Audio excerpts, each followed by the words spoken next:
Assalamualaikum warahmatullahi wabarakatuh. Kami dari kelompok 6 akan mempresentasikan hasil kerja kelompok kami, yaitu tentang packaging.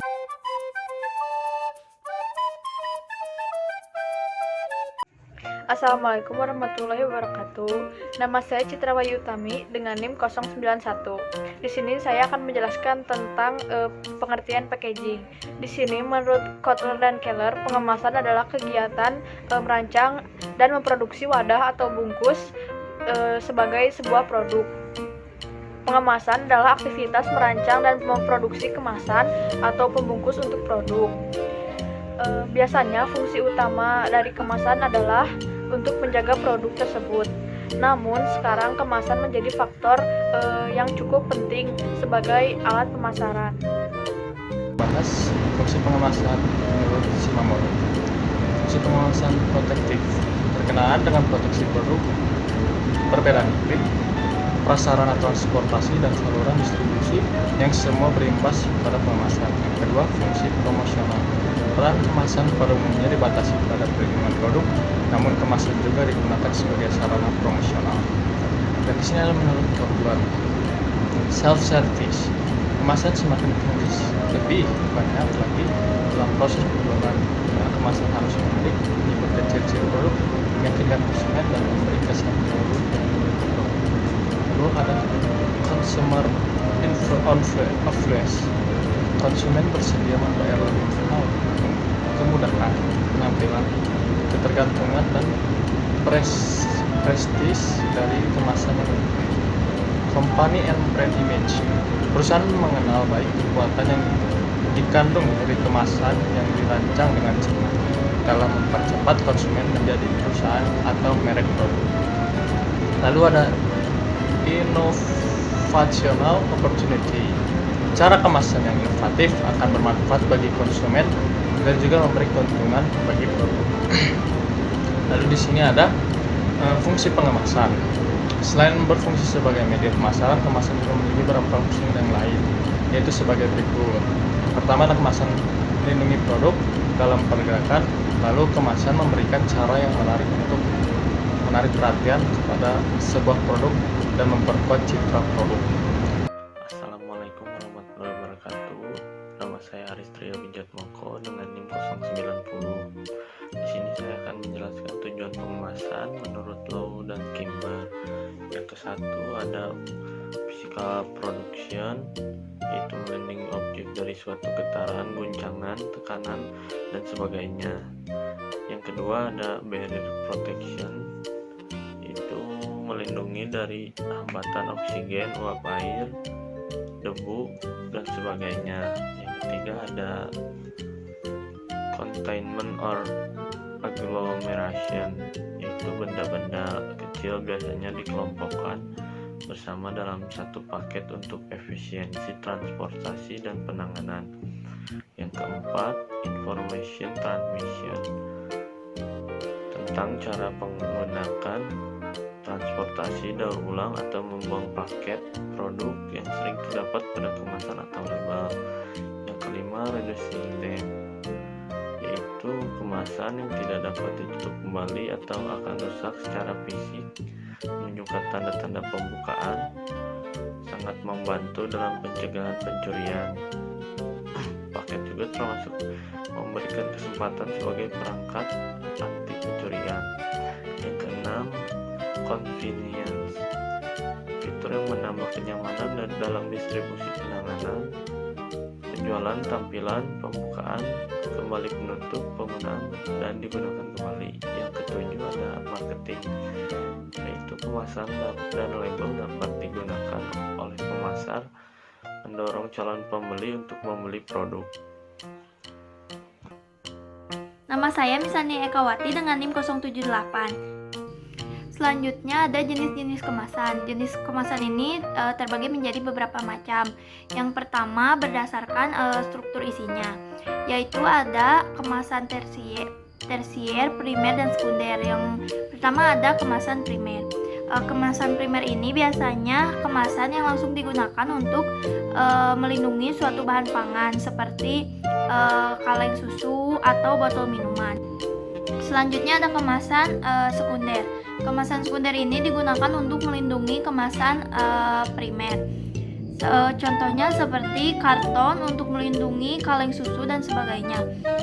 Selanjutnya ada kemasan tersier. Kemasan tersier ini biasanya digunakan untuk melindungi kemasan sekunder dalam pengiriman. Contohnya seperti kayu ataupun yang lainnya yang biasa digunakan untuk melindungi kemasan-kemasan agar tidak rusak dalam perjalanan. Selanjutnya berdasarkan frekuensi pemakaiannya dibagi menjadi 3. Yang pertama yaitu kemasan sekali pakai, kemasan yang dapat dipakai berulang kali, dan kemasan yang tidak dibuang. Kemasan sekali pakai yaitu kemasan yang biasanya digunakan untuk cemilan, permen, dan sebagainya.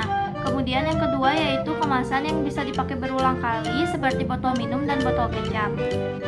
Dan yang terakhir yaitu kemasan yang tidak dibuang. Biasanya kemasan ini dapat digunakan kembali dalam kehidupan sehari-hari seperti kaleng biskuit ataupun kaleng yang lainnya. Yang selanjutnya yaitu berdasarkan fungsi kesiappakaiannya dibagi menjadi 2. Yang pertama yaitu kemasan yang siap pakai, dan yang kedua yaitu kemasan siap dirakit. Kemasan siap pakai ini biasanya berbentuk wadah untuk digunakan. Sedangkan kemasan siap dirakit ini biasanya terbuat dari bahan kertas atau plastik yang mudah dibentuk. Assalamualaikum warahmatullahi wabarakatuh. Perkenalkan, nama saya Kansa Salsabila Sari dengan NIM 088. Jurnal yang kami pilih sebagai jurnal utama adalah aplikasi keamanan pangan dan teknologi pengemasan produk jamu awana guna peningkatan kinerja produk. Alasan kami memilih jurnal ini sebagai jurnal utama adalah karena dalam jurnal ini kita dapat mengetahui kemasan food grade yang aman digunakan tanpa bahan kimia. Selain itu juga dalam jurnal ini dijelaskan manfaat dari penggunaan kemasan dan kegunaan kemasan itu sendiri, dan dapat mencakup jurnal-jurnal pendukung lainnya. Mengenai persamaan dan perbedaan. Jadi persamaan dari seluruh jurnal ini adalah jurnal yang kami pilih seluruhnya memiliki packaging produk yang berpengaruh terhadap kegiatan logistik. Lalu yang selanjutnya ada perbedaan. Yang pertama yaitu jurnal utama yang bertujuan untuk mendapatkan pengemasan yang tepat agar masa simpan produk lebih lama. Lalu yang selanjutnya ada jurnal pendukung 1 yang bertujuan untuk pengemasan produk makanan ringan dari hasil pertanian, yaitu Liho Biomo. Lalu yang selanjutnya ada jurnal pendukung kedua yang bertujuan untuk mengetahui nilai sigma dan faktor penyebab kerusakan produk karena packaging. Lalu yang selanjutnya ada jurnal pendukung ketiga, yaitu bertujuan agar pengemasan dengan cara vakum mampu mengubah paradigma pengolah agar menghasilkan produk yang berkualitas. Lalu yang selanjutnya ada jurnal pendukung keempat yang bertujuan untuk mengurangi menumpuknya sampah plastik. Maka diciptakan bioplastik atau plastik hijau. Lalu yang selanjutnya ada jurnal pendukung kelima yang bertujuan untuk memastikan keamanan penggunaan bahan kemasan.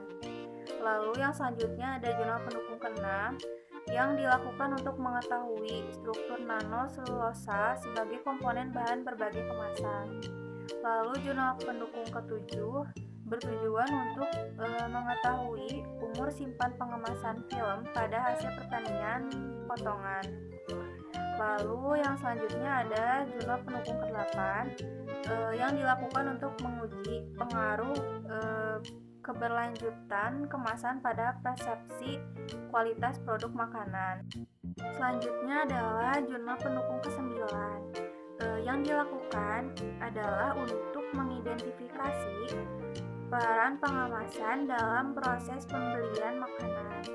Lalu yang terakhir ada jurnal pendukung 10, yaitu dilakukan untuk mengetahui metode pengemasan produk makanan seperti buah-buahan, sayur-sayuran, dan daging.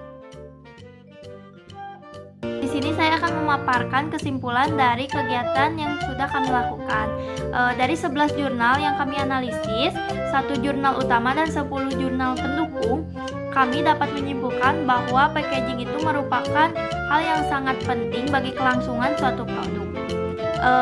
Selain sebagai komponen untuk melindungi suatu produk, kemasan juga dapat digunakan untuk pembeda suatu produk di pasaran. Selain itu, packaging atau kemasan ini bisa membuat ketahanan produk itu lebih lama. Saat ini banyak sekali packaging atau kemasan yang sudah berteknologi tinggi sehingga dapat digunakan untuk produk-produk yang biasanya tidak tahan lama. Selain itu, kemajuan teknologi ini juga dapat membuat packaging lebih ramah lingkungan seperti penggunaan bioplastik. Tetapi packaging ini tetap memiliki fungsi dan tujuan yang sama dengan packaging sebelumnya. Sekian yang dapat